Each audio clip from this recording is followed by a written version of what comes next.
Good evening and welcome to the second of the summer series. Our speaker tonight is not Steve Squires. It's someone who's even better. First of all, I have to tell you the legal things. The exits are there and there in the event of an emergency, but we don't expect one tonight. And I also want to thank the College of Agriculture and Life Sciences for loaning us this auditorium. We appreciate it, and we thank them. On Valentine's Day 1990, NASA's Voyager 1, on its journey to interstellar space, looked back from its unique vantage point, then beyond Neptune, at our solar system, and snapped the first ever pictures of the planets from that distance: Neptune, Uranus, Saturn, Jupiter, Earth, and Venus. 3 didn't make those photos. Mars had too little sunlight, Mercury was too close to the sun, and dwarf planet Pluto was too dim. These photos were not part of the original plan, but Carl Sagan, a member of the Voyager imaging team, had the idea of pointing the spacecraft back toward its home for one last look before its camera was turned off forever. The Earth appeared as a pale blue dot. And Carl Sagan would use that phrase as the title of a 1994 book in which he wrote, and I quote, "That's here, that's home, that's us. On it, everyone you love, everyone you know, everyone you ever heard of, every human being who ever was, lived out their lives. There is no better demonstration of the folly of human conceits than this distant image of our tiny world."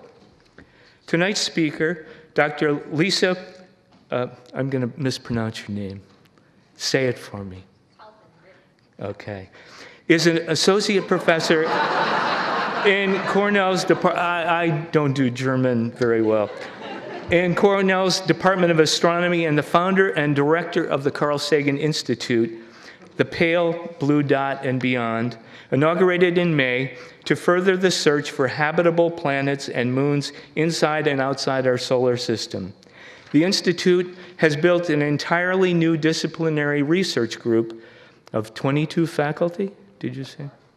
So far, focused on the characterization of planets and moons and the instruments to search for signs of life in the universe. Lisa earned her doctorate in astrophysics, and she comes to Cornell from appointments in the Max Planck Institute, the Harvard Smithsonian Center for Astrophysics, and the Harvard Astronomy Department. Her research focuses on rocky planets and super-Earth's atmospheres in the habitable zone, as well as the spectral fingerprint of exoplanets that can be detected with the next generation of telescopes. And I would invite someone to ask in the Q&A period what those things mean. Super-Earths, for example. In addition to having an asteroid named after her, Lisa has been the recipient of a number of prestigious honors and awards, including being named one of America's Young Innovators of 2007 by Smithsonian Magazine, being selected as one of the 2012 European Commission's role models for women in science and research, and in that same year, receiving the Heinz Meyer-Leibniz Prize for Physics, awarded annually to only 6 young researchers in Germany. Lisa, 1,000 New Worlds. Thank you.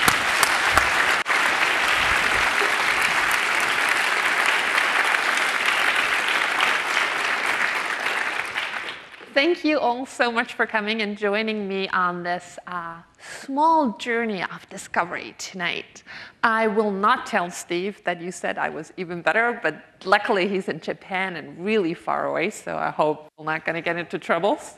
Steve is the person who is still running the Mars rover, just in case you get to hear him another time. So what I'm going to talk to you about tonight is going to be a fascinating new array of thousands of worlds that we already discovered. But we don't get to touch it yet, like the ones in the solar system. We can fly to Mars, we can fly to the moon, we can fly, hopefully in the future, to other planets. But what I'm going to show you today is that even without having the capability to go and visit these other worlds, we can catch their light that gets sent through the universe in our telescope. And through that, we can characterize worlds that are light years away, far in the distance. And in a way, if you want, maybe on our next discovery horizon. And what I want to do today is I want to give you a little bit of the flavor of the recent results, what has been going on. And some of this you will find in the scientific literature. We published a couple of things just like a month or two ago. Some of those you won't find yet, so you'll have to wait if you want to read the article. But I think what I wanted to do is just take you along for the fascinating puzzle that right now is the discovery of other worlds. And so, as was so kindly introduced, what we are building up here at Cornell is the Carl Sagan Institute, the pale blue dot, our own Earth and beyond. And I'll talk a couple of minutes at the end about this real interdisciplinary endeavor that brings together this spirit of collegial work together from different departments at Cornell that I really enjoy and is a key point of trying to understand worlds that are not our own. But first, let me orient you a little bit. So you are here, where you see the sun. And what you see here is our galaxy. And really, it's not our galaxy. But it is like our galaxy would look like if we could take a picture of it. Because to take a picture of something, right, you have to be far enough away to look back and take a picture.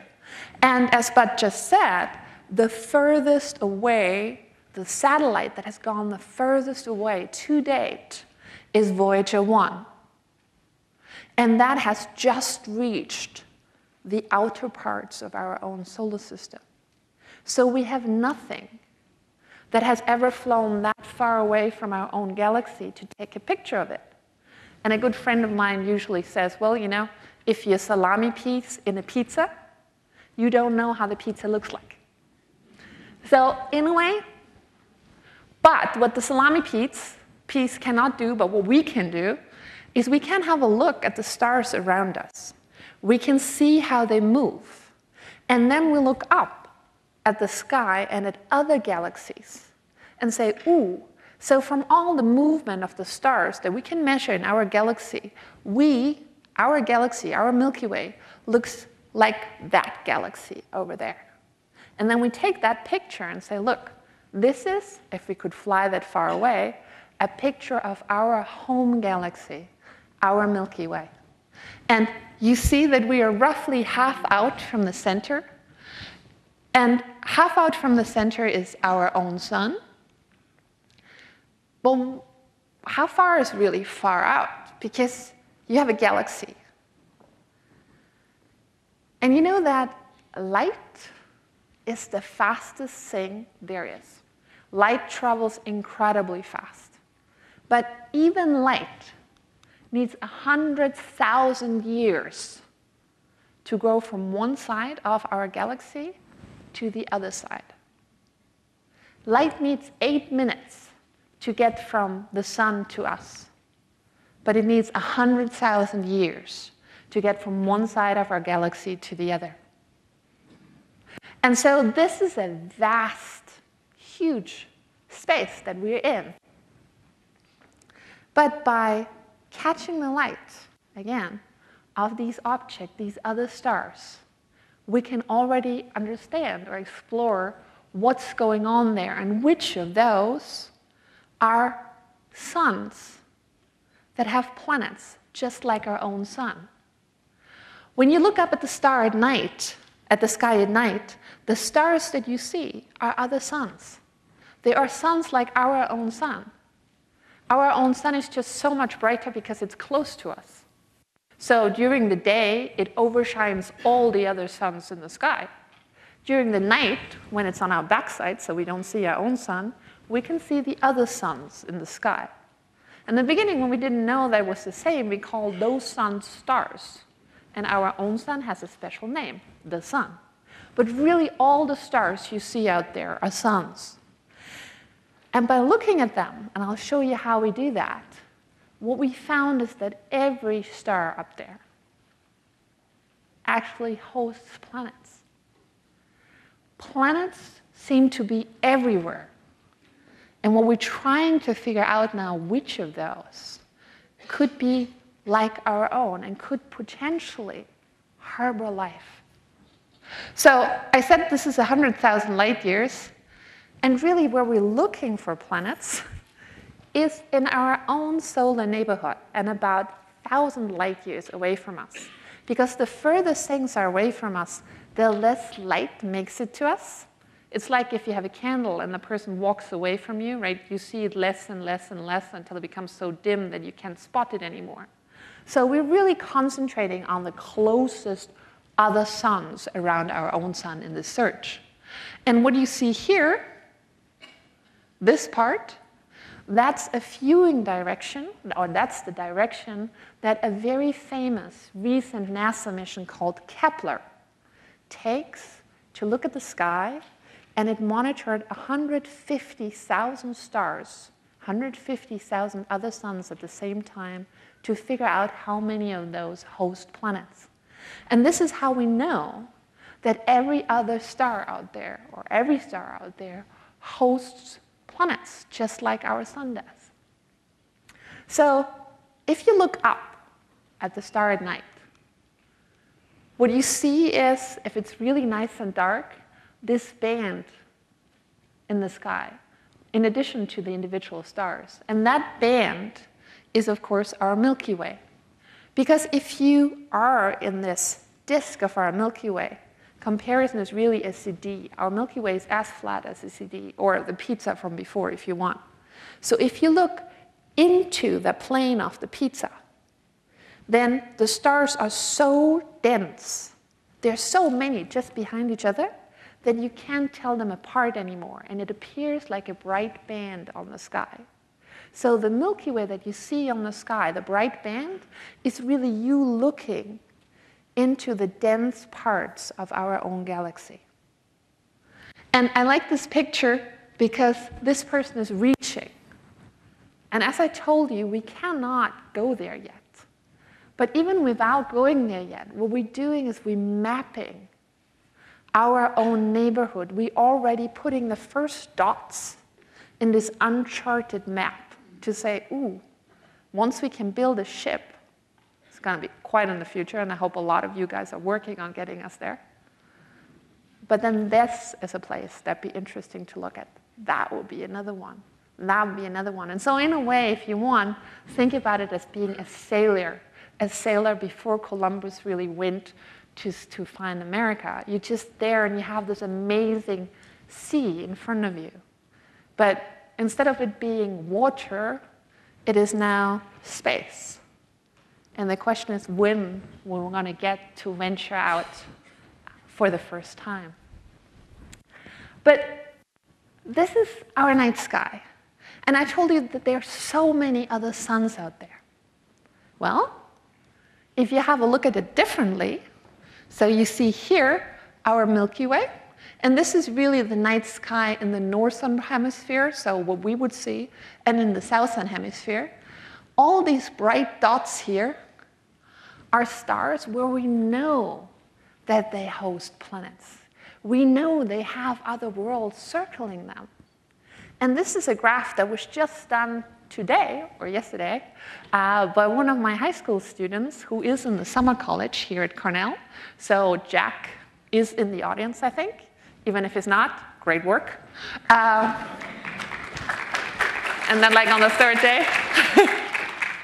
But basically what you see here is that whether you're in the northern part of the sky, or you're somewhere in Australia, you look up at night, and the majority of the stars that you can see, or all of the stars that you can see, will host other planets. We don't know all of them yet because we haven't looked at all of them yet. But we have looked at one piece of the sky here. This is the piece that Kepler looked at, and that the mission, the telescope, stared at this one tiny piece of the sky for 3 years to not miss any planets in that piece. And I'll tell you in a little bit how that worked. And that tells us how many stars have planets. And so even if I don't know that this star has a planet, because I haven't looked at it closely enough, if I look closely enough, it very likely will reveal that it also hosts another world. So next time you all go out and look at the sky, just remember one of those, or really from scientific data, every fifth of those, just do 1, 2, 3, 4, 5, has not only a planet, but has a planet at the right distance so that it's not too hot and that it's not too cold, and is small enough. So it could potentially be another world like ours. And this is what we're at the verge of discovering. That's where the next scientific breakthroughs, I think, are. Because finding other worlds like ours will also let us understand our own planet so much better. Because currently we know the Earth's our own pale blue dot from all the measurements we can make. But putting that into the future is incredibly hard because there are so many unknown factors in these models. How are we going to develop? What's going to happen?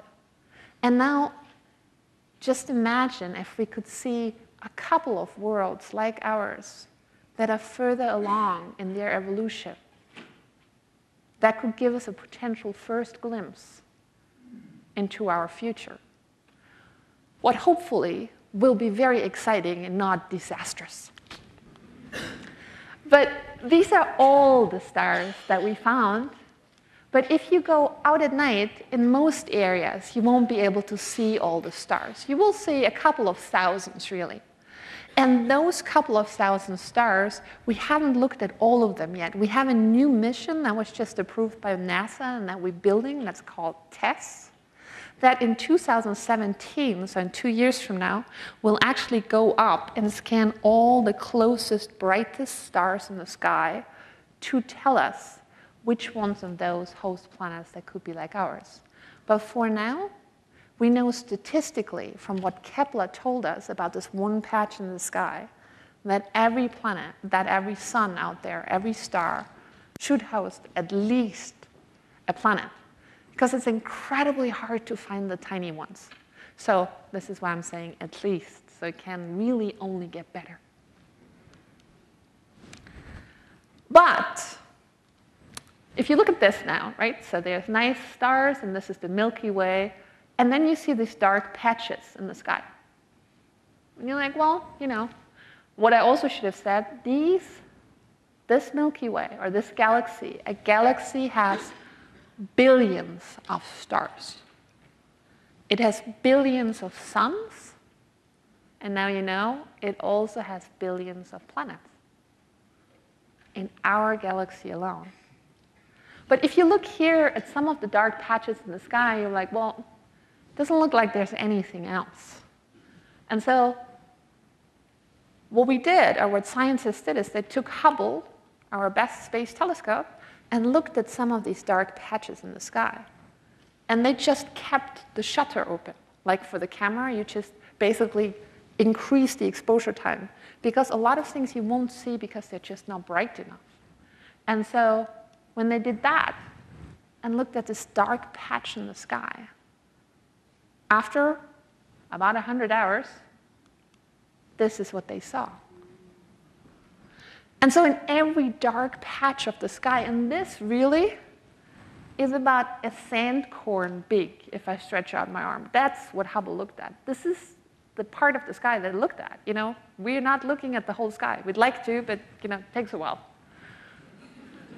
But so, in this sand corn big piece, we found a couple of thousand galaxies. So we have billions of stars in our galaxy with billions of planets. And there's no reason to believe that these billions of other galaxies shouldn't also host billions of planets. So we probably have our work cut out for us. Let me get back to this beautiful image that Bud actually described already. So this is an image of Voyager. And as he told you, is Voyager looked back at our own planetary system. And this is the image that it took of the Earth. This tiny dot here is us.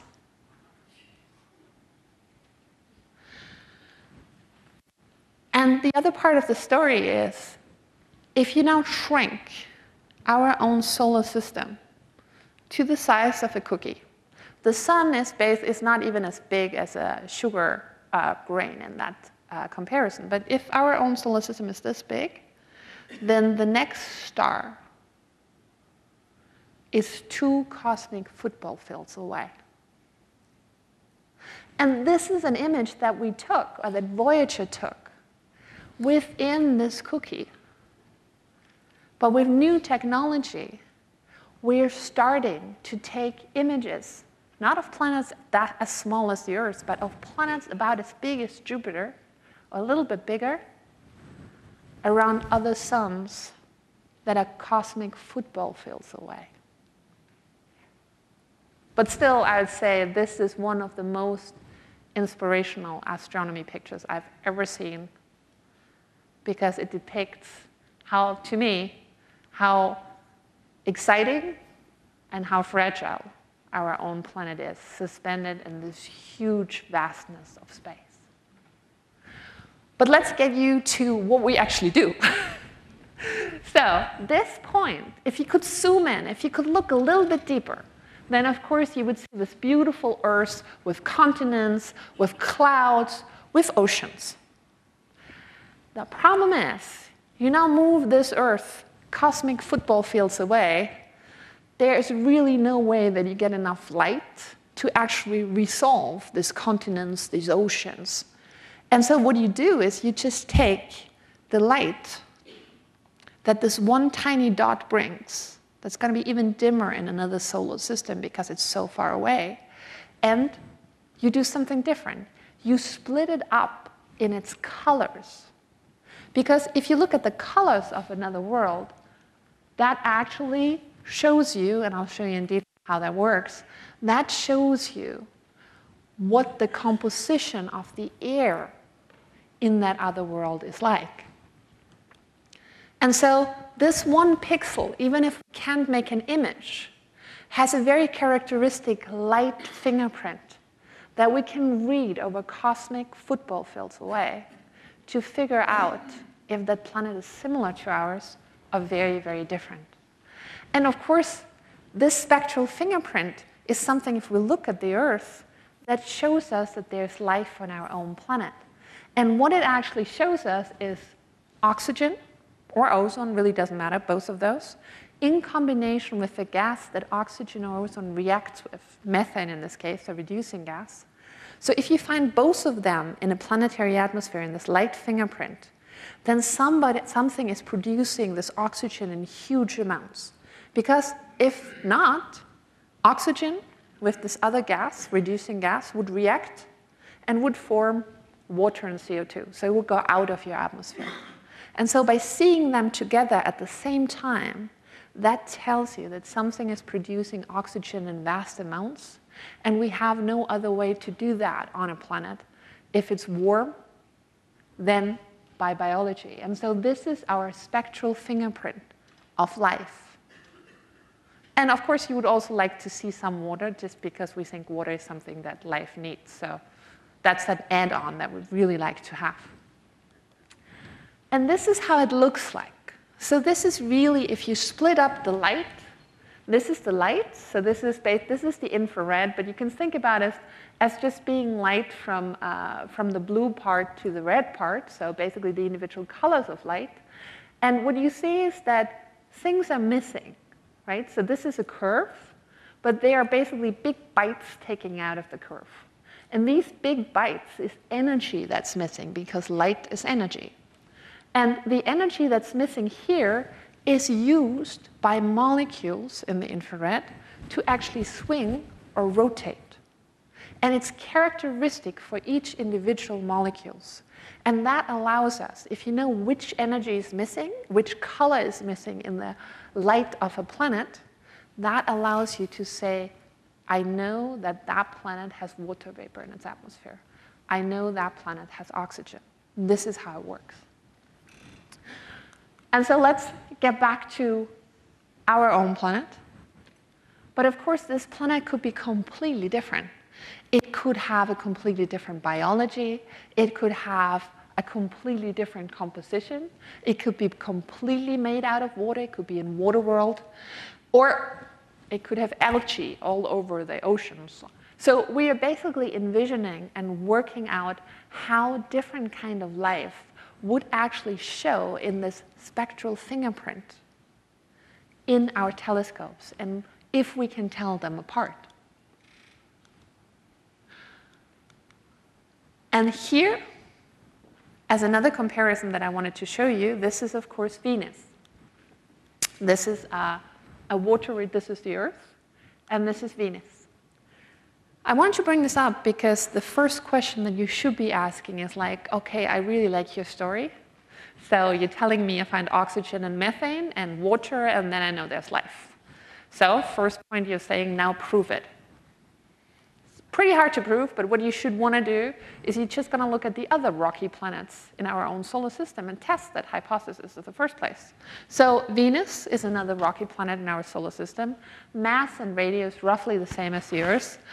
It's a little bit closer to the sun, so it gets much more heat.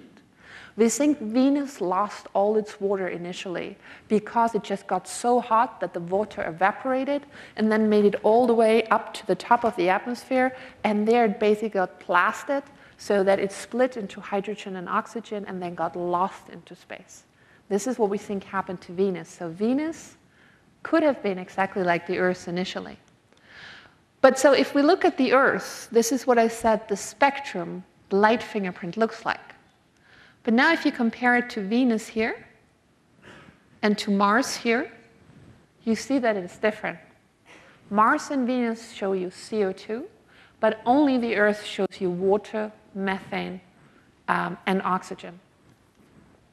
But let's get back to our own galaxy and how we find these planets. We actually can't spot them. We only have a couple of planets that we could take a picture of, the really hot ones. But we can find a lot of these planets without really seeing them. And we do it this way.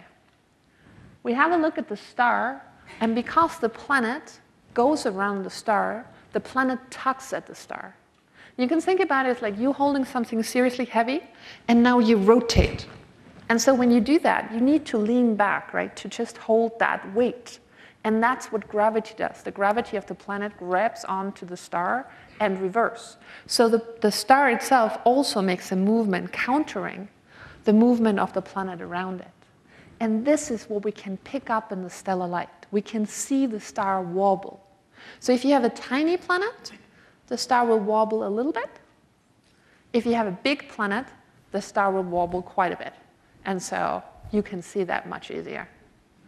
And the other way that we can do this is if we look at it, and then this is a by chance geometrical alignment. If we look at it and by chance the planet actually goes from our point of view in front of the star, so between our line of sight and the star, then it blocks out some of the really hot stellar surface. A star is hot, this is why it emits light. If you block out part of the surface because something cold, like a planet, is in front of it, basically you don't see that part of the light of the surface of the sun.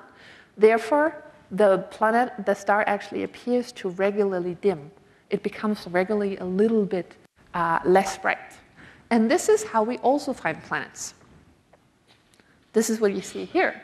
So we look at the star, and then when the planet goes in front of it, we don't see the planet really, but we see that the star gets dimmer. And because the planet goes periodically around the star, so the Earth does this once a year around the sun, we can actually tell how far away the planet is from the sun and how big it is by how much of the light it actually blocks from our view. And by doing that, we found a couple of hundred planets. And by doing that, especially with the Kepler mission, this is how the Kepler mission finds planets, we found several thousand of new worlds. And now I told you that if the star wobbles, right, if there's a more massive planet, it wobbles more. And also, if there's a bigger planet going in front of the star, it blocks more of the stellar surface. So now I want a show of hands. Who thinks we found more big planets?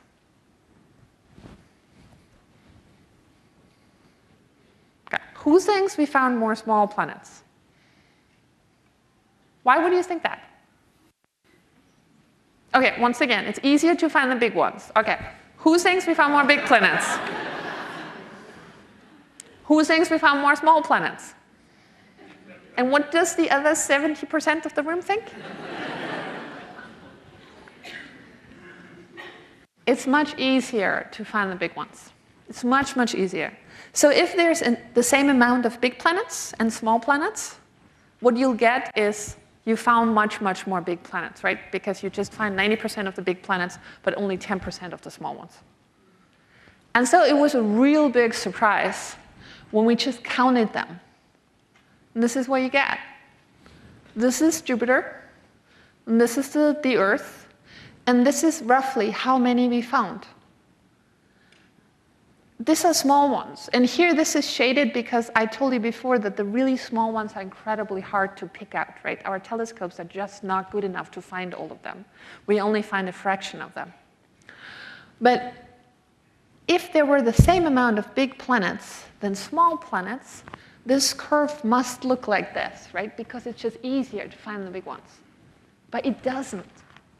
And what that tells you is that there must be so many more small planets out there than big ones. What, of course, for me is super exciting, because now on these billions of planets, I get quite a big fraction that might be really interesting places to look at, right? It could have been that all these billions of planets were Jupiters, then it would have been a little less interesting for me. So just to give you a number from today, we have 1,930, actually 31 planets confirmed.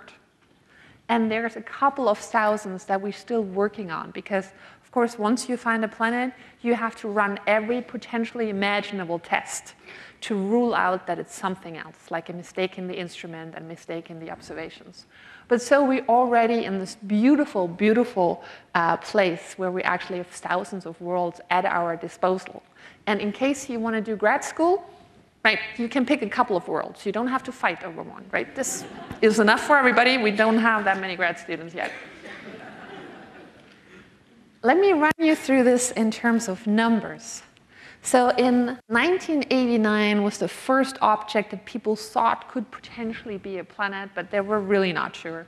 1995 was the first time that actually they found a planet around another sun, like ours, and they stuck their necks out. They said, no, it is a planet, right? And people were like, no, no, no, no, no, no, no, no.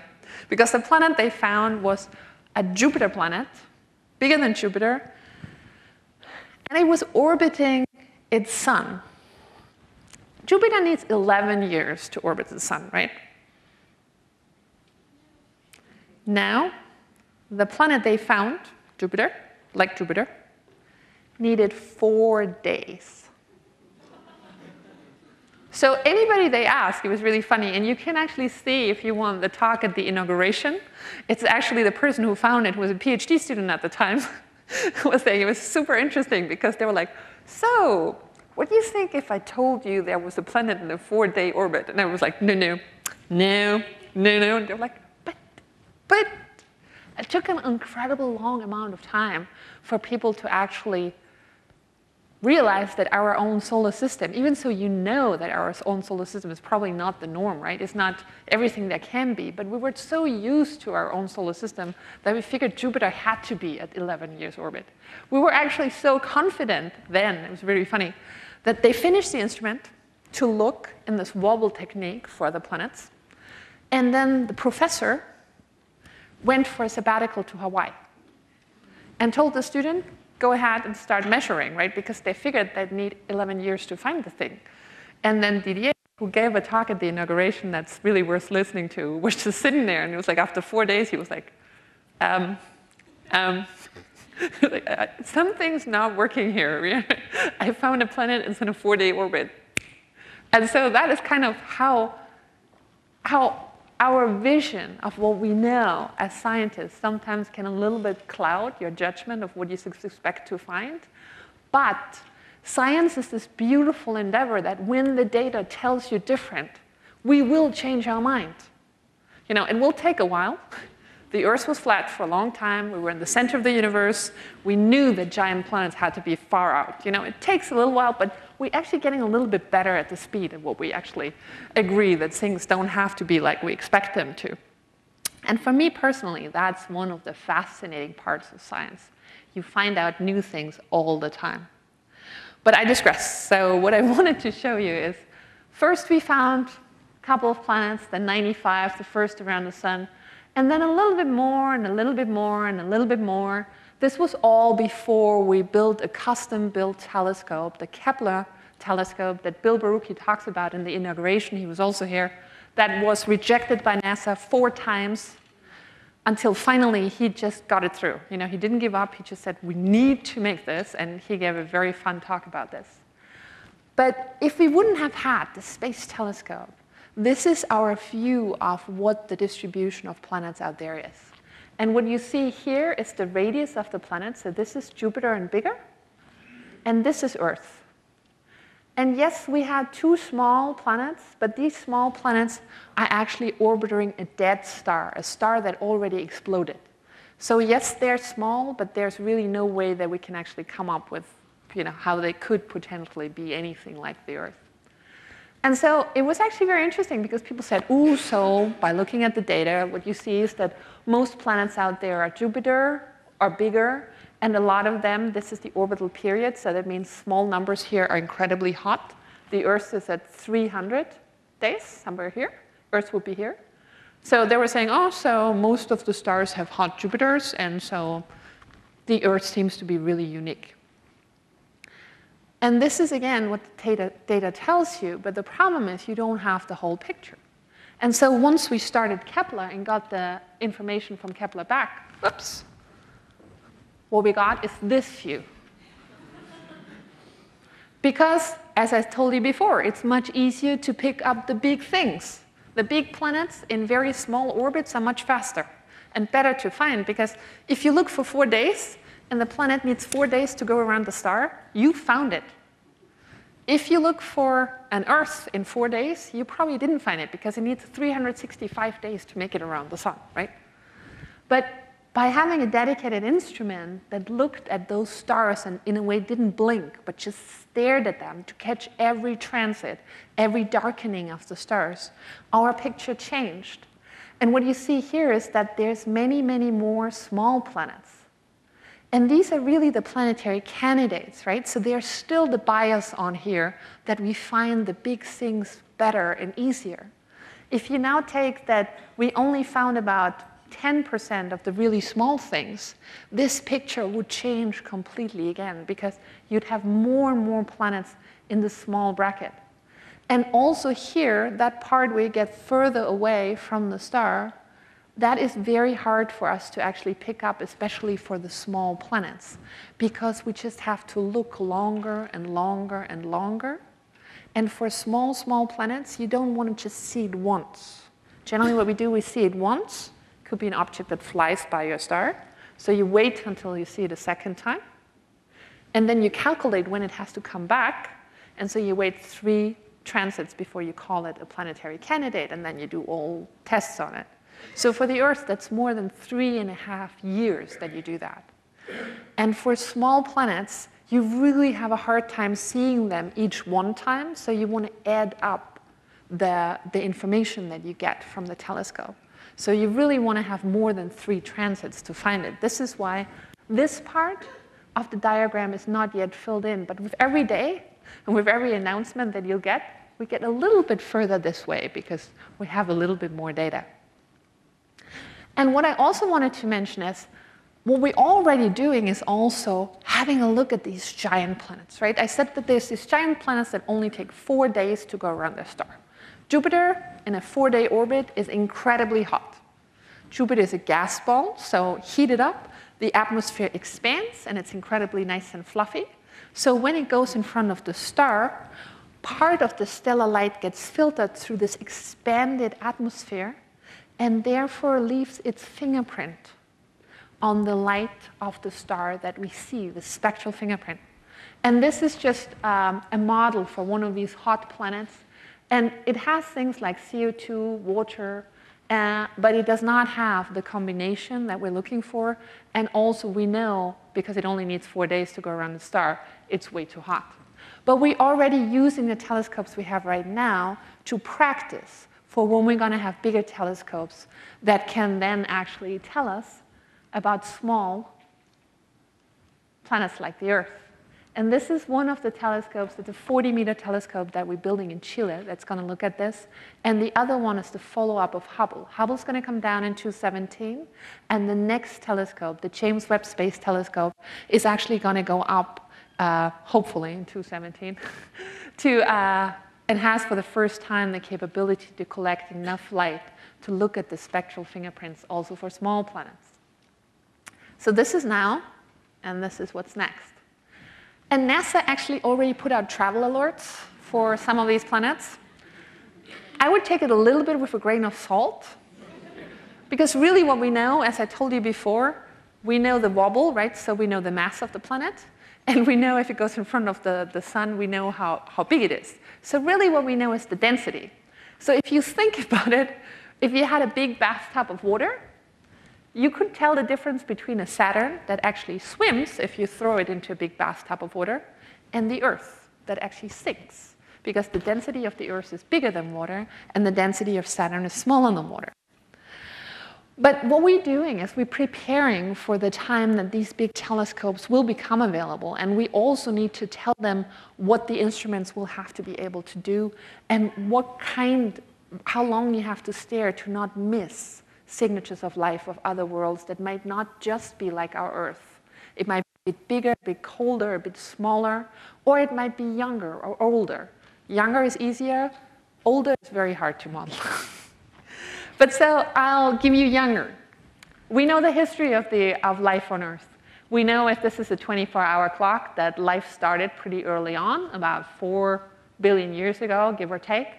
The oldest traces for life are around 3.5 that we find. Oxygen started to build up about 2.3 in big amounts, but 2.7 billion years ago at 5 o'clock. And we are really latecomers on this cosmic scene. But this difference also reflects in the atmosphere of the planet. So the spectral fingerprint of the planet, of our own planet, through its geological history, will change. And so if you want an alien astronomer that actually looked at the Earth, they would be able to tell about 2 billion years ago, like for half of the history of the Earth, whether or not there is life on it, because oxygen and the reducing gas methane is together in the spectral fingerprint. And that, of course, these environments led to biology, and if you want, the biology then influenced the environments we're seeing. So initially, there was very simple life, single cellular, then there were more advanced life, and hopefully currently we're living in the intelligent life kind of period. What we also do now is that our sun, like all other stars, brightens through its lifetime. It brightens when it gets older. And so what we know is that if our air wouldn't have changed, we would have been frozen for 2 billion years, because it would have just been too cold, because the sun was 30% less hot than it is currently. So that tells us that there must have been a lot more CO2 in the atmosphere of our own planet. And if you plot it, this is 4.5 billion years ago, this is now, you see that there was a lot more carbon dioxide to keep us warm when the sun was so dim.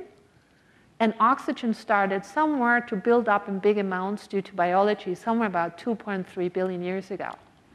And all that is captured in the light fingerprint, because the light fingerprint of this one dot actually reflects the environment of the planet. And this light fingerprint is what we're looking for. And we are modeling for, as I said, different kind of situations. The last point that I wanted to mention is what we talk about when we talk about the habitable zone. Because a lot of times you'll hear, scientists found the first Earth. Scientists found the first Earth. And kind of it repeats. There seems to be a certain amount of time where we always find the first Earth again and again, what's kind of great. I just wonder how often we actually allowed to find the first Earth without knowing much more than the density of the thing. But what we do, and what is very hard, I think, sometimes for the press to get, is what we know is the distance, right? We know how bright the sun is, and we know where the planet is that we found. And then we can say, OK, if it's like the Earth, then it would be warm there. And we know if it's too close in, it would be way too hot. If it was too far out, it would be frozen over. If you put the Earth there, that's basically what we do. And this is how we come up with this concept of a habitable zone. That doesn't mean that if you freeze the planet over, you can't have life. Of course you can have life. There could be a subsurface ocean. That's why we want to go to Europa or Enceladus to actually look at that ocean. But we have to go there. We have to drill a hole in the ice and go down and look. And so cosmic football feels away. It takes us a couple of months to get to Mars, right? I don't want to know how long it's going to take us to get to the next star and make a hole in the ice somewhere there, right? So this is why we limit ourselves to the region where you don't have ice covering the planet, and thus the gases of life could easily come to the atmosphere and create this spectral fingerprint. And so in our own solar system, Venus is inside, it's too hot. Mars is actually within the habitable zone, but it's so small that it doesn't have enough atmosphere to keep it warm. So the habitable zone is defined for the Earth, for a planet like the Earth. And then when you have a smaller sun, you need to be actually closer to the sun. It's like a bonfire. If it's small, you want to stay closer for it to be warm. And further out is too cold, further in is too hot. But all of this, the different sun or your movement within this nice region, actually influences, again, this spectral fingerprint of the planet and the signs of life we can pick up. And that was work by one of my graduate students, Sarah, and she basically got the cover of one of the big astrobiology magazines just for that work. So if you want to go into grad school, you want to do astronomy, there's a lot of unanswered questions that are highly exciting, I think. And also, I said the sun brightens through time, right? So our sun gets brighter as it ages, like every star does. So if you now go back in time, Venus probably initially was another Earth, right? It was nice. It could have had water. It could have had life. Now it's not anymore. And if you go further in time, at one point, it's going to get way too hot on the Earth. And at that point in time, we definitely need to figure out how to get off this planet, or it's not going to be very pretty. But what's interesting is Jupiter and Saturn will actually flop into this habitable zone, right? And so for a small amount of time, Europa, for example, could defreeze. Well, it would be interesting, because then we could actually pick up signs of life.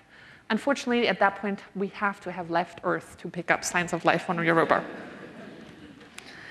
And so this is what I just wanted to tell you about all of this. So once you hear the next, we found the first Earth, one of the first things to ask is like, OK, how far is it away? That's usually what they get right. And the next thing to ask is, how big is it? Because if it's bigger than 2 times the size of the Earth, then it's a gas ball. If it's more massive than 10 times the mass of the Earth, it's a gas ball. So this is how you can find the first Earth over and over again. And now it's actually a new connotation. What's very funny. Now it's a little bit more Earth-like, right? The one Earth, first Earth, was 40% bigger than the Earth. The new best Earth is 30% bigger than the Earth. The next best Earth is 20% bigger than the Earth. I really wonder what happens when we hit the same size. Because I don't know if 90% the size of the Earth is going to be better or worse, or I don't know, the trend says it's going to be better, but I really don't know. And there are other life that can live in different conditions. And that's another part of what we investigate. Could other planets host life as we already know it, but as it's not dominant on our own world? And of course, you also have completely different chemistry that could happen. And all of that could show itself in the colors of another world in addition to in the spectral fingerprint. And here at Cornell, at the Carl Sagan Institute, one of the other things we also do is we host a catalog. We host a catalog for the colors of potential other worlds, where we went out, where one of my PhD students, Siddharth Hedge, that's with us at this center, Carl Sagan Center, he basically went out and measured a lot of these extreme forms of life and measured what they would reflect, how they would look like, how their color would look like, and then modeled if the whole planet were covered with that. Could you tell the difference by looking at it with a telescope?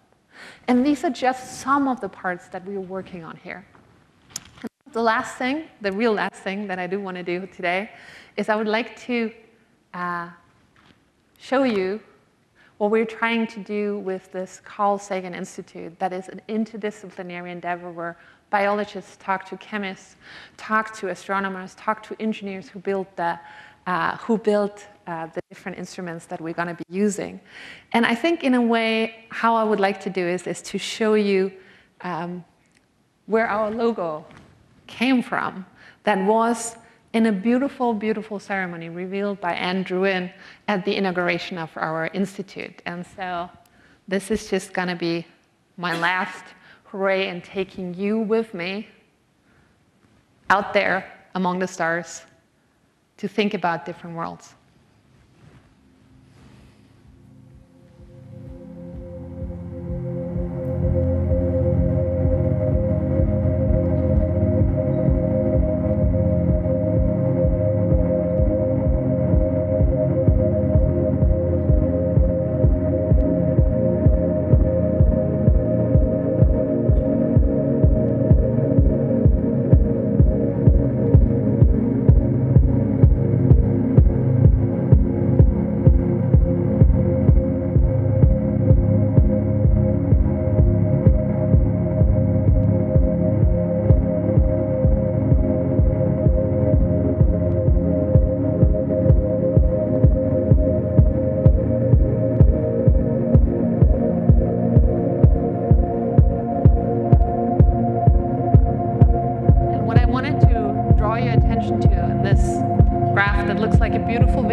Movies to be super excited about our logo and animate this. So Hollywood connections, they do want to go to the next stars. But what I wanted to draw your attention to, this is our world. And so our world also has the spectral, it has the spectral fingerprint, but the spectral fingerprint is in the form of a human fingerprint. The other worlds that we see here on the horizon don't have any spectral fingerprint yet, because for the small ones, we are just on the verge of being able to do that. And I would like to end with a quote. There was an essay competition, and somebody said, "What does the cosmic shore mean to you?" And one of the most beautiful entries for me was a young girl who wrote, "And the next time we will arrive at the shore, we will look back, and the ocean will be made out of stars." So with that, any questions? Thank you.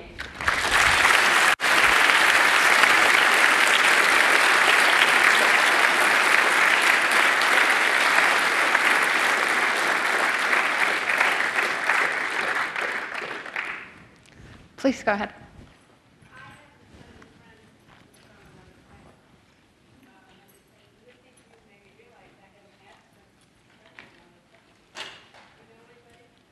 I do not know anybody from another planet. I would love to actually do know somebody from another planet. That would be, as a scientist for me, one of the best proofs that there's life on another world. And having said that, what I would love to happen is that person not have a DNA, not be carbon-based, because at that point the question is, for example, if you find life on Mars, will be super exciting. Did we bring it there if it looks like us? What I want is somebody to walk up to me, be made out of silicate or anything else, look completely different than me, and say, I'm from another planet, and then it's going to be a super exciting endeavor. So far, haven't met anybody, unfortunately. Does Pluto count? We're about to learn some more about that. Pluto is super exciting. So one of the questions is like, Pluto definitely counts. Pluto is a dwarf planet. And the interesting thing about Pluto, in a nutshell, is that Pluto is a ball of ice, right? It's basically a dirty snowball, but it's a really non-dirty snowball. So when you have a small telescope and you look at Pluto, then the light that Pluto reflects is like if you go out with fresh snow and then it's really bright outside, right? Unfortunately, or fortunately, with better telescopes, we found a lot of other objects like Pluto that are even bigger than Pluto, but they're just a little bit more dirty at the same distance. And so with the small telescopes, we couldn't see them because they just wasn't reflective enough.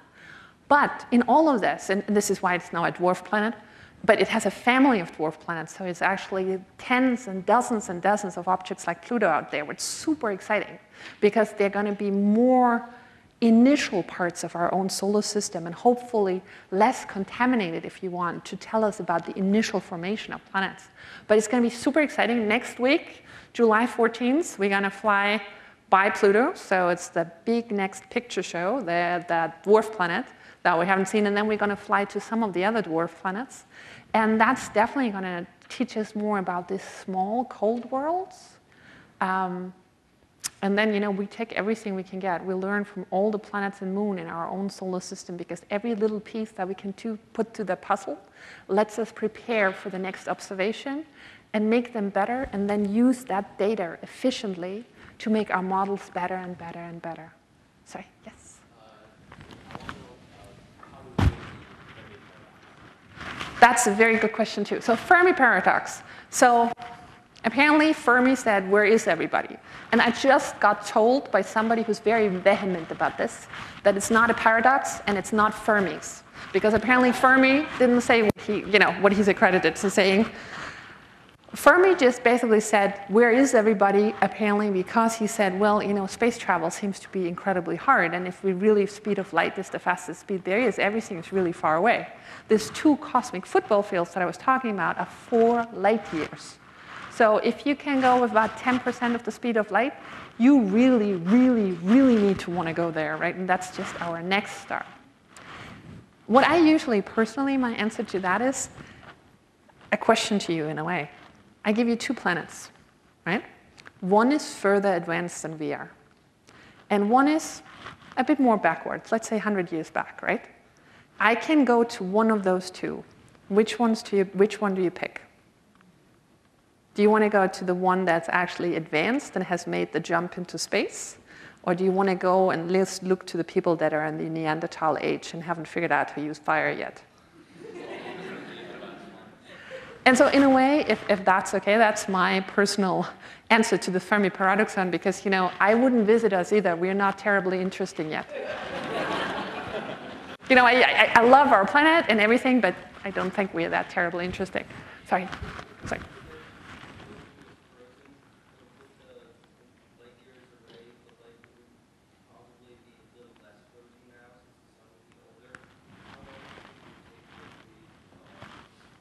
So if I understood this right, let me rephrase it. So you were just saying if we saw a frozen world, but because it's actually that far away, light needs time to get to us. So could it be better there already than the information we have? Is that the question? Okay. So yes, absolutely. What I was telling you is we're looking within about 1,000 light years. So the sun actually needs, our sun, lives about 10 billion years. We are 4.6 billion through, so we have a little bit more time. To thaw something, you would need quite some time, so a lot more than about 1,000 years to actually make it better. But it could already be a little bit better. And the flip side of that question is some people are saying, it's like, well, if we find the civilization, it's 500 years away, they could have blown themselves up. I'm like, yes, they could. This is why we're looking at a lot of planets, because, you know, chances that everybody blows themselves up is hopefully a little lower. Sorry. Yes, you had a question. So, close is our instrumentation to be able to make inferences about the rotation of the So what we can do, I was telling you that for these big giant planets, we can actually already probe their atmosphere because they're so expanded and the light of the star that filters through is intense enough for us to basically see the planetary atmosphere, if you want. And so what we can do for these giant hot planets, we're talking about 2,000 degrees, right? It's nothing for life, not anything for life. But what's really interesting is what you can actually do is you can even see the movement of the gas. And so what they did is they actually measured for one planet, it's close by, it's incredibly hot, the wind speed, if you want. So the movement of this part of the atmosphere versus that part of the atmosphere because the planet rotates. And so we could do this for one planet, and it's incredibly fast. Now, caveats. We only have one measurement on each side. So we could be actually seeing down further on one side than on the other one, and we wouldn't know. You know, and then it would make sense that something rotates faster on this side than on the other side. And also for a gas giant, the rotation of the atmosphere, you know, it has nothing to do with the rotation of a surface like the planet of the Earth. And what's going to be really hard to do for finding out the rotation of a planet like the Earth is clouds are really bright, and they do not rotate with the rotation speed of the ground, right? Clouds go their own frequency. And so this is why it's going to be really hard initially to figure out if another planet has a 24-hour day or a 48-hour day or a 5-month day. And Venus, for example, has a day that's more than 200 days long, right? So the day on Venus is just incredibly long. We also don't know if that makes any difference for life, right? It's just basically the day-night cycle will be different, but you probably easily can adapt to it. Or if you're underwater or underground, that should be fine. If that's... So, I hadn't even thought about those measurements. What I was wondering is tidally locked that you look like it's very warm, right? So actually, yes, so tidally locked planets is like the moon to the sun, to the Earth. So we always see one side of the moon. And it can happen if a planet is close to its sun, where it would be for very cool suns, that the planet also gets tidally locked. So only one part of it would actually get permanent daylight. But if a planet like the Earth would happen to be in that stage, actually the temperature, because it has air, it has an atmosphere, will be easily distributed everywhere. Because for us, day and night is really not that difference in kind of temperature. And the other thing that's also really interesting is a planet never starts out like this. So if you have a planet and it now starts with tidal interaction, it starts to rotate slower and slower and slower to get tidally locked to its planet. The moon starts to rotate slower and slower. If a planet does that has an atmosphere, or a moon that has air, the air just nudges it a little bit over that and a little bit under that. So there's really interesting results from research right now that show that if you have an air, you actually have incredible trouble getting locked in a synchronous rotation where you only would have one side. But even if you did, shouldn't be a problem. You know, sorry, shorter answers, lots of questions. Questions? Sorry, yes, and then, sorry, yeah.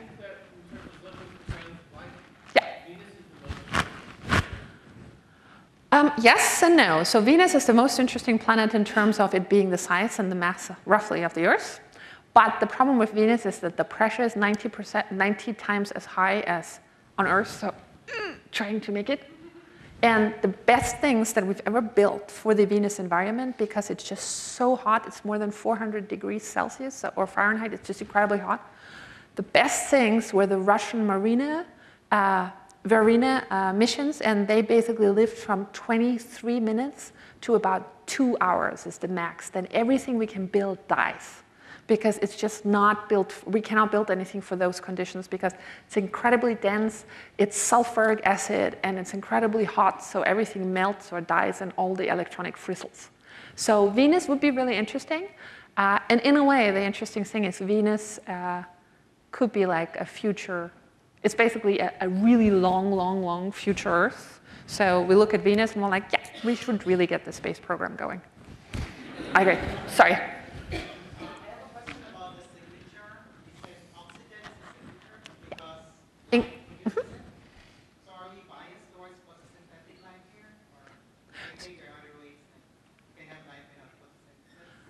Absolutely. There are definitely other ways that you can have life without photosynthesis. So this is why we've also explored these extreme forms of life that, for example, live under surfaces or underwater and are basically chemotrophs instead of being photoorganisms, so they don't need light. They get their energy from chemistry. And so we're looking at all of these different kinds of life. The only problem is that, and I'll borrow a quote from Sagan here, extraordinary discoveries need extraordinary evidence. Life can produce CO2. It did initially when our planet was young. It produced CH4, methane. But there is no way for me to tell you whether that CO2 that I see is made by life or by geology alone. And so I cannot claim that I found life, even so I'd say, ooh, that planet is interesting.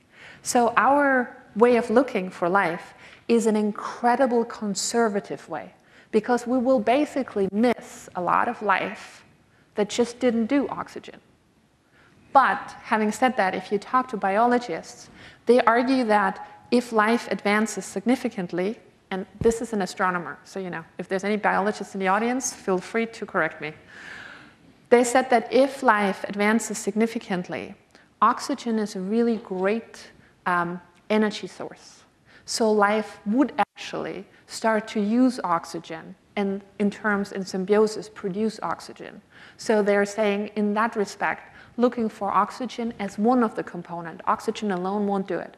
Oxygen plus a gas it reacts with is actually a solid, as far as we know, way of looking for life, but there's a lot of life that will miss that way because we just can't tell the difference if it's biology or not. And for the oxygen-methane combination, we have no other way to get that much oxygen than there being life if the planet is within this habitable zone that we defined. So it's conservative. But it'd be good if we say, well, there is life, that we actually are pretty sure that there is life. That'd be one of the nice things. Sorry. Any other questions? Yes, go. Sorry. No. Yeah, I just saw a hand over there too. Okay, go. What can a person do in high school to prepare for a career in space sciences or specifically in So what can you do in high school to actually prepare for a career in space science, or if you want to become the next explorer of other worlds? So once you can come and work with me like Jack did. No, that's fine. No. What I see as the language of science is math, right? So yes, a lot of times you're saying like, oh, math, maybe you think some of it is boring and so on, but it's really the language we speak. It's the language that we describe the universe in. And physics and math go hand in hand. And so I would say, if it becomes boring, dive through that part of saying, oh, why would I need to study math now? Because it's like any language. If you learn Spanish, initially it's like, oh God, I really don't care about this verb or that verb, right? And then you go to Mexico or to Spain, and all of a sudden it's fun. And so as a young person, what I would do is I would learn the language of science that happens to be math. And once you're fluent in it, there's a lot of things you can do. Was there a question over there? Sorry, yes. I was wondering, you talked that the Hubble Space Telescope is hopefully going to be replaced in 2017 and the new telescope is going to be online. Yeah. I was wondering what new opportunities you're hoping to explore with the new telescope with new technologies, better resolution, better magnification. So basically, Hubble is a little bit bigger than me. And the new one, the James Webb Space Telescope, is going to be me over there. Like, so it's in space, 6.5 meter. And what that does, it allows you to collect enough light to see these really, really dim sources. It also allows you to get better resolution on bright things, right? Because you collect more light, and so you can split it up into more thinner pieces. So you can basically, if you have a blurry picture before because you just didn't get enough light, with more light catching, you can get like a very detailed image of something. But you can also, for the first time, collect enough light to actually see very dim objects. And planets are very, very dim objects because they don't shine. Planets only reflect the light from their host star. So the host stars, really, their sun, are really, really bright.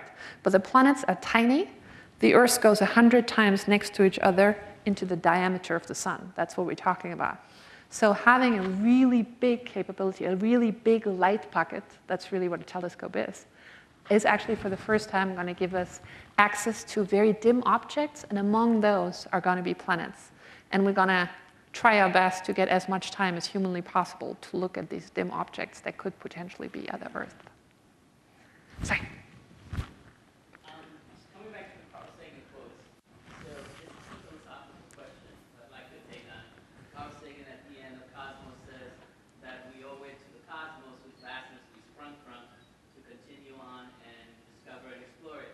But earlier in Cosmos, he gets very existentialist. He starts quoting Camus and starts saying that the universe is very indifferent and the universe could care less. So therefore, we have a paradox. How do we justify this morality that we owe it to the universe, to the cosmos, to explore it, when at the same time the cosmos is indifferent to us? I think I actually like that the cosmos is indifferent to us. And I like that we, as the only species we know currently, have this inquisitiveness, this curiosity about the world around us. Because as a species, or as we all are, we could just live out our life on this planet, right? We could have never figured out that the sun brightens. You have to observe things around you to figure that out. But by actually having this curiosity about everything around us, we figure out that at one point our planet will become too hot, right? We figured out how we potentially could actually reach for the stars, if you want. So I see it more like as an opportunity to explore. And I would say on the other end, if you go back to Columbus, for example, America at that point in time was indifferent whether Columbus were exploring it or not. If they would have had a choice, the people there would have had a different saying. But generally, America, the continent, did not care. And so I think it's the new frontier, and it's up to us to grasp onto the opportunity to explore it or not. Last question, sorry. I think you all have to go home at one point. So I suppose this is another kind of philosophical question. I'm interested in how often you think the spark of life occurs. So we only know of us right now here on Earth. And we obviously are looking for other Earths or other planets out there that could be like Earth. But how often do you think life forms? That is a great question. And I have no idea. And the good thing is, I have no idea because I am a scientist. I have no data except the one point that it actually started on Earth. And part of the Fermi paradox, or the equation of saying, like the Drake equation, how many lives or how many civilizations will be out there, is that part that says, okay, how many stars have planets that could support life? Check. We're really good at that. Then, how many of these planets could actually start life? Biologist, no check. We have no clue how many those are, and then like how many of those could become advanced. But what I find fascinating is that this is such a basic question, right? We would like to know if life starts like this everywhere if the conditions are right, or if life is incredibly hard, or if life just started once. And we don't.